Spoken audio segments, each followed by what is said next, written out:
crise du christianisme céleste. 40 jours de jeûne, c'est bon. C'est bon, personne ne peut refuser cela. Mais concernant la semaine sainte, là, il y a pas, ce n'est pas 40 jours. On a dit, dans la Bible, dans aucune page de la Bible, ils n'ont pas parlé de 40 jours de jeûne. Concernant la semaine sainte, souvent, 40 jours, c'est lié souvent aux missionnaires. Élie était un missionnaire, Moïse était un missionnaire, Jésus était un missionnaire. Est-ce que vous pouvez montrer dans la Bible, là où les disciples ont fait 40 jours de jeûne? Vous ne pouvez pas trouver, il n'y a même pas. On parle de 40 jours. Oui, je suis d'accord. Mais 40 jours de jeûne, non. 40 jours de jeûne, c'est lié aux missionnaires. Maintenant, quand les missionnaires font 40 jours de jeûne, c'est pour...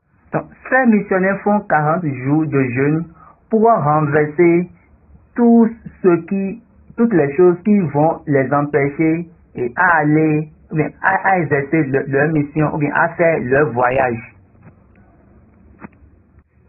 Pour renverser ou briser les choses qui vont les influencer au cours de leur voyage. Il y a une différence entre Moïse et Élie et Jésus-Christ. Quand ils ont affecté Jésus-Christ, Jésus-Christ a dit pardonne-les. Mais quand ils ont affecté Moïse et Élie, eux n'ont jamais pardonné. Donc c'est la différence entre Jésus et Moïse et Élie. Est-ce que vous voyez?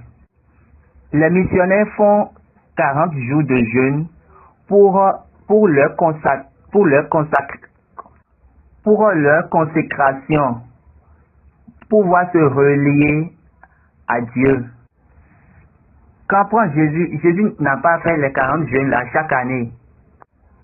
Selon les Écritures, il n'a pas fait les 40 jours chaque année. Donc les 40 jours, c'est pas un événement de chaque année. Jésus n'a pas fait ça chaque année. Une seule fois il a fait. Maintenant quand nous prenons la semaine sainte, il y a quelque chose qu'il a défini et c'est devenu maintenant un événement de chaque année. Bientôt, vous allez comprendre, et là vous allez comprendre également pourquoi l'Église céleste ne suit pas ce chemin de 40 jours de jeûne.